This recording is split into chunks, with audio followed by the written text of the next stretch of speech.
Gift Biz Unwrapped, episode number 2. Hi, this is John Lee Dumas of Entrepreneur on Fire, and you're listening to Gift Biz Unwrapped, and now it's time to light it up.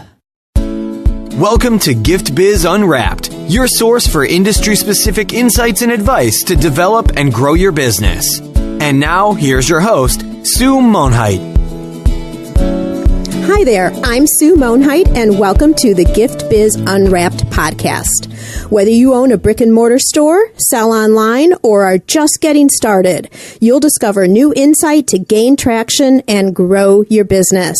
Today, I am thrilled to introduce Julie Brugioni of the Silk Thumb. The Silk Thumb opened its doors in January of 1980, and for the past 3 decades has specialized in creating unique interior designs utilizing the world's finest artificial flowers, plants, and trees for both residential and business applications.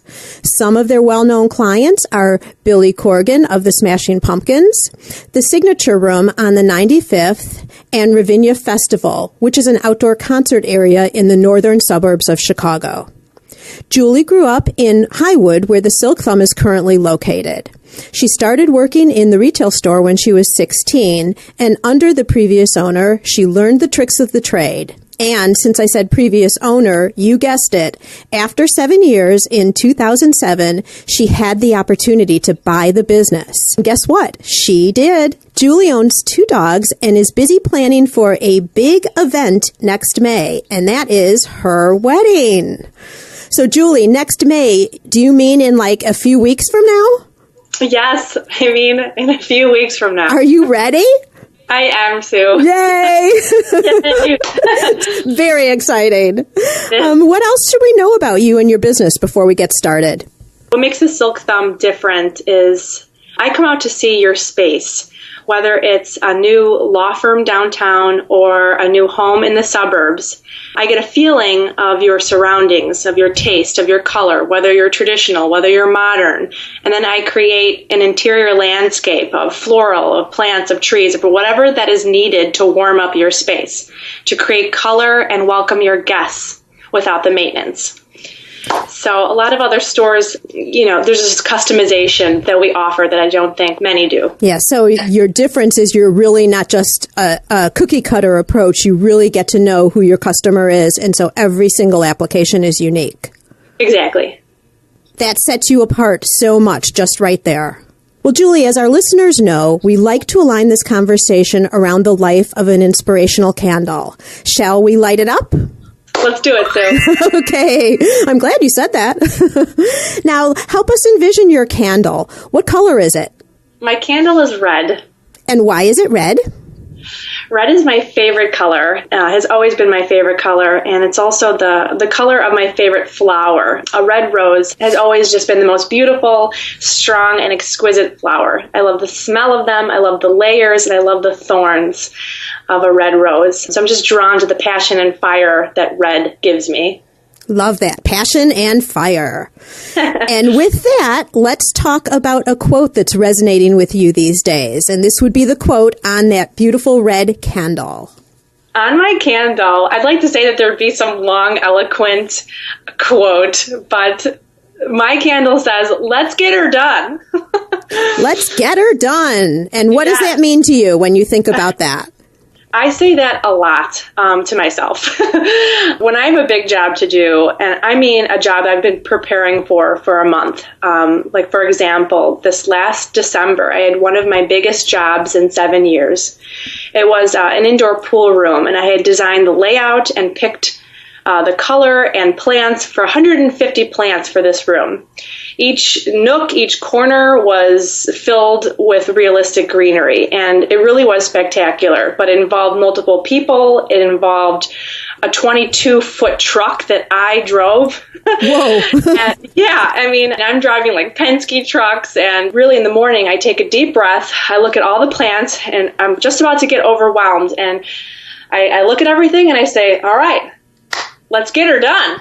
There you go. And that just energizes you to take action, right? And I do. And I literally roll up my sleeves. I've got gym shoes on or boots. And I'm like, let's do this. And once you've done that, I mean, once you've walked out of your comfort zone and taken action and actually succeeded, then you can be so proud of yourself on the other end. No, it's true. It's amazing. My goal is just for the homeowner or the business owner to shake my hand and tell me what a great job I did, and that they're happy. So that is my main goal, and I just make sure everything gets done. And I kind of take it in checkpoints too. Like even just getting to their home, I'm like, okay, I got to their home. Check 1.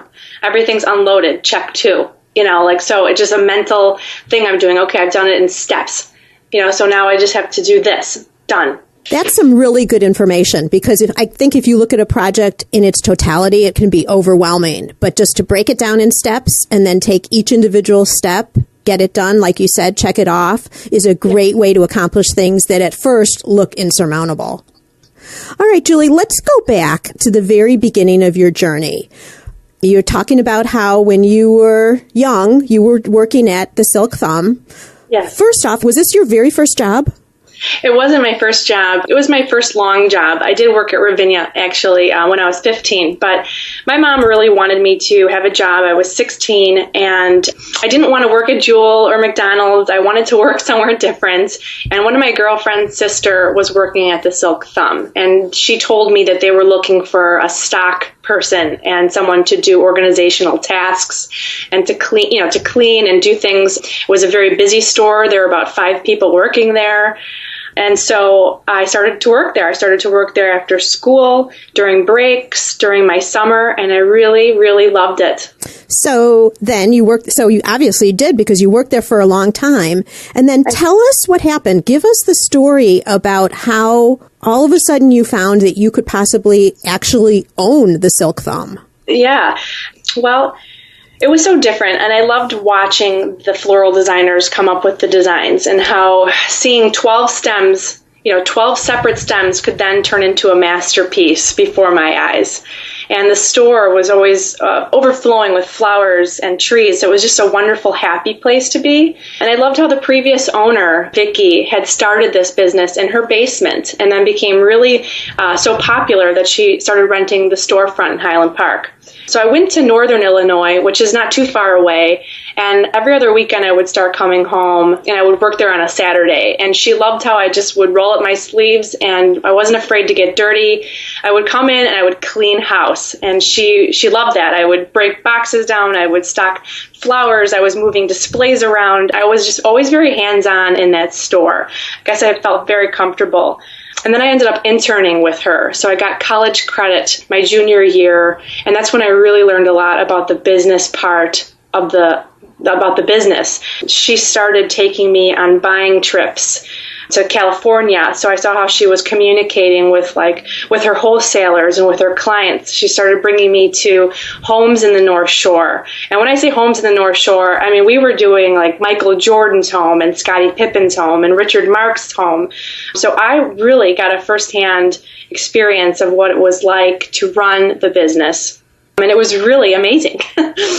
Basically, long and short, after college, I worked at Northwestern Mutual for 5 years. And I'm glad that I did, because I had got my administrative assistant skills in, the organization that I needed, that I had utilized quite a bit now as a business owner. And then in 2007, she wanted to retire. She was 60. She had run the business for 28 years, and she was ready to retire. And after coming up with the money, which I did pay her off, but had a business loan that I'm still paying off almost 8 years later, just to let you guys know how invested I am in this business. But what I did was I bought the name along with her stock, because she had been in business. There was a value to that name, to the Silk Thumb. So I continue to pay that down, and I will do it. I'm almost there. Well, of course you will. And the Silk Thumb, I mean, Julia's right in the community that I live in, and I know that the reputation of the Silk Thumb has only been enhanced with you at the helm. You certainly did the right thing, even though there was an investment to be had. And you can hear the names that Julie's kicking around here. It's true. I mean, she's got her foot into the big guys here. So then I took a leap of faith. Yeah. But you know what? That's what everyone's doing. You know, whether it's big names like you're working on, you know, luckily you had a little bit of training to get in, you know, and some guidance. Yeah. Or if someone's just starting out and creating something for themselves, you've got to have the faith in yourself and you've got to just do it. You know, Absolutely. make a plan, a smart plan, but just do it. I do want to mention that I'd never taken a business course before. So this was, I knew the silk thumb, but I had never taken a business course. So in terms of like the financials and the accounting, the payroll, that was completely foreign to me. So I can't even go into like the first year. I was like a hamster in one of those little mouse in those wheels. In those wheels, just trying to figure out what the heck I was doing. How did you do that? Did you take classes or have someone help you out with it just on the side? I reached out to people in my community and I started networking a lot. And I started to listen and I listened to advice, and, you know, some people were giving me more than I wanted, but I would listen and I would network, and I got introduced to a lot of people who had experience behind them. And obviously I'm still learning. And I made some trips and some falls that I learned from, and that's, you know, what happens sometimes. Well, that leads us perfectly into this next question, because as you are alluding to, the path is never just straight and narrow and smooth. Things can get difficult and challenging, to say the least. Can you tell us about a very specific time when that inner candle that you had, that glowing of the silk thumb and all the floral, started to flicker and almost extinguish? Yeah, there's a lot of challenges in opening and having a business and running it. If it were easy, everyone would do it. A lot of people, I've heard that saying, and it is very true. It is not for the weak of heart. If you have the passion and, you know, the strength and believe in yourself, it can be done. But my two major struggles happened in 2009 and last year in 2014. Briefly, in 2009, I bought the business in September of 2007. So what happened after that? Basically, the world economic disaster. 2008 and 2009 were just dismal. Places were closing down. Small shops like mine were closing. Even on my street, in an affluent neighborhood, you know, in the North Shore of Chicago, there were small businesses closing down shop.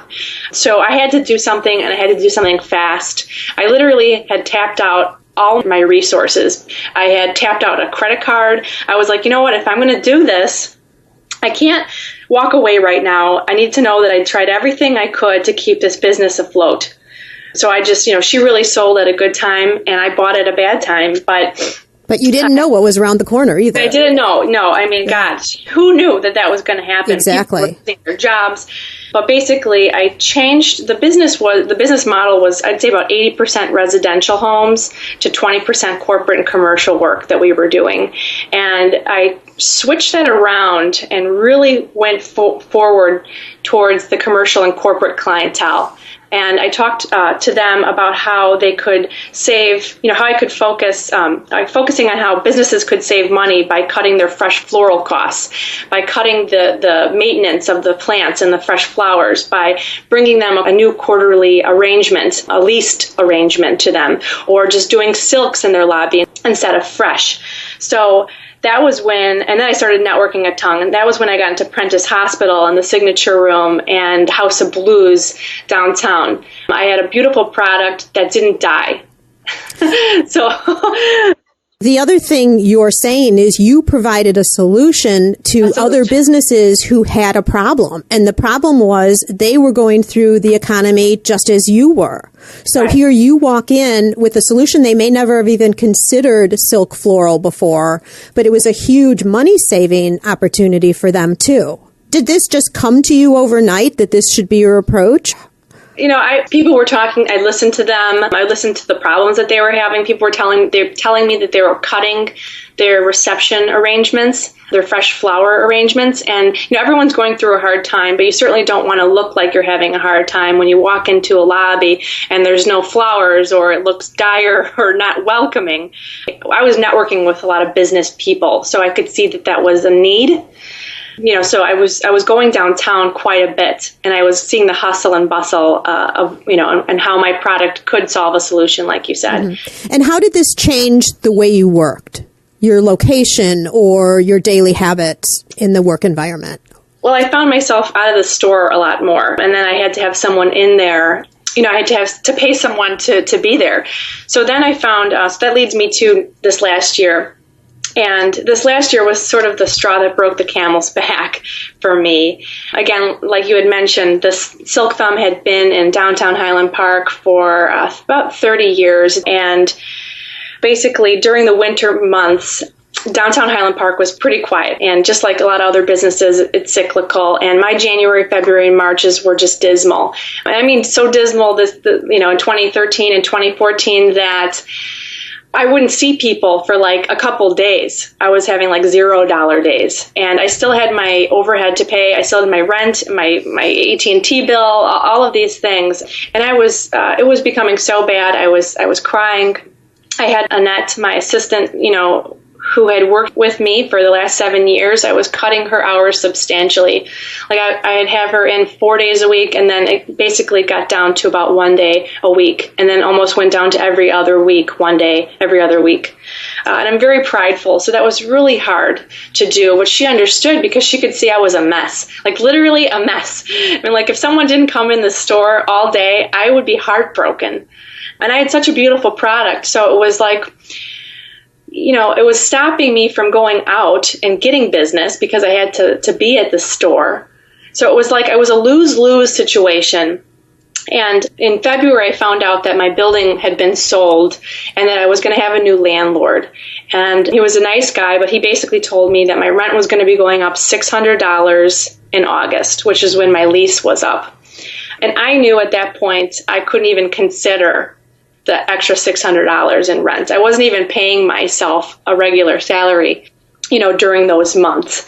So I went to a friend, a very, very wise friend who was always very straightforward with me, and he does not beat around the bush. And after I shared with him, what I had taken in this last year, how much I was working, he basically said that I needed to rip off the Band-Aid and move on immediately.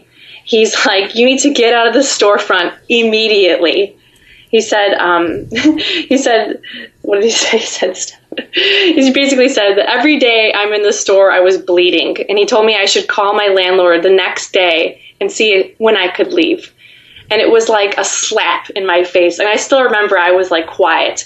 And he looked at me and he's like, I'm sorry, Julie, you need to hear this. And I'm like, you're right, I do. Because I was so emotionally wrapped into the business, because I had been there since I was 16 years old. And it was like such a big part of my heart. And you probably never even considered that alternative. Never considered the alternative, but I knew that the business was not working like this anymore. So what did you do? So I literally called the landlord the next day, explained the situation, and he said, how quickly are we talking? And I said, as quickly as possible. When I make up my mind, I am like, let's go. Let's do this. And because there's no reason to dilly-dally and get sad. It's like, this is what's going to happen. And I need to move forward with it because this is the smart thing to do. It's not easy, but it's what I need to do. So he found another tenant like very quickly, which meant I needed to evacuate the space that we had occupied, had been occupied for over 30 years. And there was a basement involved. This was a big task, and it was a very emotional one. So let's jump over now to the future, because we have a lot I still want to cover because you have such valuable information. So what did you do? Where'd you go after you shut down the store? I took everything after I had sliced 50 to 60% off a lot of my inventory. I took everything I had left, and I found a location where I could just sell off the remaining stock. And while I was doing that, my people were still able to get in touch with me. Like my social media, my website was still up.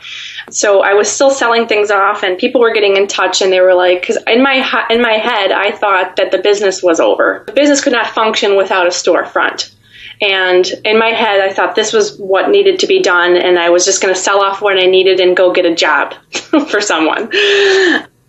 But what happened was people were like, Julie, you're so talented. Why don't you just do it out of this space? And I was like, how can I do it out of this space? I'm up a flight of stairs. It was literally a commercial building. It was not pretty. It was like basically just a warehouse, like cement floors with an adjacent office. But I started to take a job. Someone would call and say, could you do this for me? And I ordered what I needed. I ordered the material that I needed just for that job. So instead of having the storefront where I had to have a stock of inventory that might just sit there for months, I just ordered the 12 stems or the 12 orchids or the 2 plants that I needed for that job. And I remember finishing a job that I made quite a bit of profit on, because in this warehouse space, my overhead is less than half that it was in Highland Park. I was like, wow, I can't believe I actually made some money and I get to keep it. But look at what you did. I mean, you took the base business, which you love so much, providing beautiful surroundings for customers. And based on the times and the situations you were in, you reinvented your business still around the same product. Right. And people ask me, like, why didn't you do this sooner, Julie? This was so much better. And I'm like, I don't know. I'm like, I guess I just I need to go through those steps. I needed to kind of have the pain and the death of the retail storefront, and then kind of reinvent myself and the business in this way. So now, my website, you wouldn't even know that I had this storefront in Highland Park. You can just see, I could send and ship succulent arrangements to Arizona if I wanted to. And, so because I'm not niche spaced into a Highland Park retail storefront, my audience has now broadened, if that makes sense. So your business can even really grow bigger based on the way you're set up now than the way you were before. Absolutely. I don't have to be there now it's not like I've got these storefront hours that are, open 10 to 5. I don't need to pay someone to sit there and wait for customers to come in. It's by appointment only.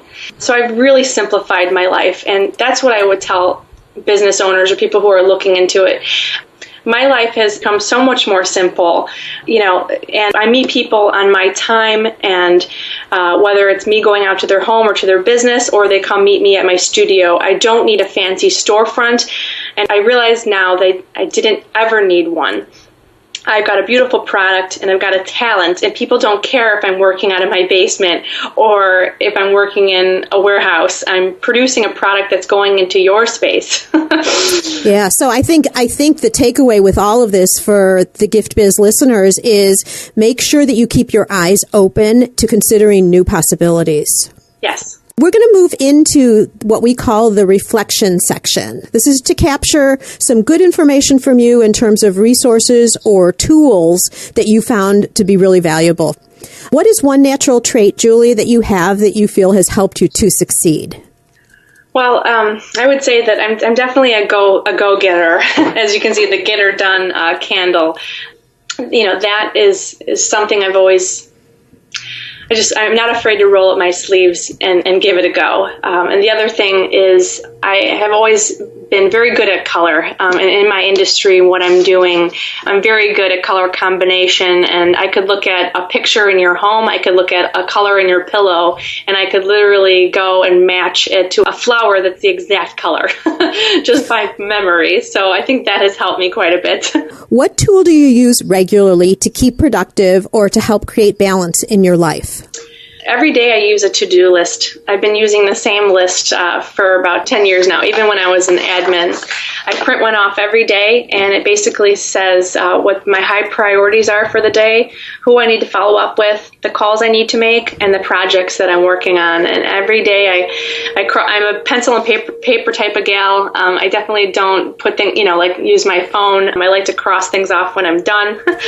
And I use my to-do list absolutely every day, and it helps me be organized. And the other thing that I'm involved with is my networking group. It's a BNI group, and it's a weekly networking group that I've been involved with for 7 years now, and that meets every week for an hour and a half on Thursday mornings. And I love it very, very much. And I would also tell business owners or potential business owners that in the beginning, I was networking a ton. I was wearing myself out. I was going downtown to networking events. I was going to multiple chamber networking events, young professional networking events. And although that was good, and I would say you need to do that to get your feet wet, you give your commercial quickly to people, and then people know who you are, and they recognize your logo and your business card and your name. Now I focus on my BNI Group, and that is called Business Networking International. I get about 20% of my business comes from this group. Wow, that's really nice to put a number to it. Yeah. Because I know a lot of people are familiar with BNI, but to be able to talk about the business that you're getting is really valuable. Absolutely. What book have you read lately that you think our listeners could find value in? That's a tricky one. To be honest with you, my brain is so wired during the day about what I can be doing, what I need to be doing next, that at the end of my day, I enjoy reading just fiction books that have nothing to do with business. To have a little escape, right? Yeah, to have a little escape. But I will tell you, I was a communications major focusing on interpersonal leadership and group communication. And in that class, I remember reading How to Win Friends and Influence Others by Dale Carnegie. And that was an excellent book. I took a lot away from that book. And I just reread a paper I wrote for that class, basically saying, the more you get to understand the person you're speaking to, ask them questions, compliment them, figure out what it is they're looking for, what they desire, you can tailor your communication to them to basically win them over. Just as you're listening to the podcast today, you can also listen to audiobooks with ease. Get an audiobook like this one for free. All you need to do is go to giftbizbook.com and make a selection. That's giftbizbook.com. Okay, Julie, my favorite part of the interview is coming up, and this is the Dare to Dream section. I'd like to present you with a virtual gift. It's a magical box containing unlimited possibilities for your future. This is your dream or goal of almost unreachable heights that you'd wish to obtain. Please accept this gift and open it in our presence. What is inside your box? That's a great question, Sue. And to be honest, I think that if you had asked me that question 5 years ago, I would have had a very different answer than the one I'm going to give you today. Where 5 years ago, I would say that I wanted to run a Fortune 500 company and have 10 people working under me, where I would have salespeople out on the street selling Silk Thumb product, where because of what happened last year and how simplified things have gotten for me, living a balanced lifestyle has become very important, which I think inside this box would be a happy Julie, a happy business owner. Success to me is being able to, let's say I'm getting married, this next May, in a couple weeks, is to raise a family and still have the Silk Thumb and run the Silk Thumb successfully. Have it still be respected, have it still grow, and when I have larger jobs, just hire people as I need them. And have a very balanced life where I can live comfortably and I don't need anyone else to support me. It means a lot. I love that answer. Because one of the greatest things about running your own business is you can make it whatever you want. Yes. It doesn't have to be a multi-million-dollar business. It can be something, just like you're saying, is in balance and allows you to have time with your husband, have a family if you decide to. And that's one of the great reasons about having and building your very own business. Exactly. Yeah. So, Julie, how can our listeners get in touch with you if they want to know more about your floral industry or just follow you? Yeah, absolutely. Silk Thumb has a Twitter page. It has a Silk Thumb Facebook page that I'm on, quite a bit. I have a LinkedIn profile under Julie Brugioni. My website, silkthumb.com. There's email you can reach me through there at info@silkthumb.com. I'm very happy to talk to people. I'm very happy to share my story or things I've learned. I've got plenty of them. I've definitely fallen on my knees and gotten back up. This September will be my 8th year in business. And I'm telling you, I think I took one general math class in college, and I avoided every other part of math and economics and business. But I would say I definitely have a good 8 years under my belt. Well, you've learned it one way or another because you are very successful. So thank you. Gift Biz Unwrapped listeners, if you jump over to our website, giftbizunwrapped.com, you'll find the show notes for Julie that have all the information that she's shared with us today and the different ways to contact her.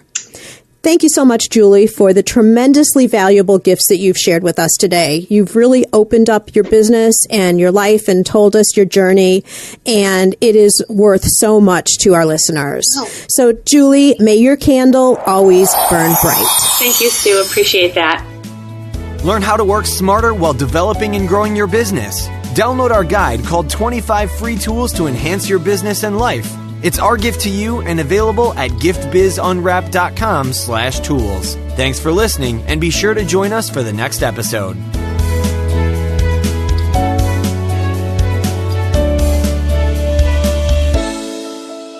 Today's show is sponsored by the Ribbon Print Company. Looking for a new income source for your gift business? Customization is more popular now than ever.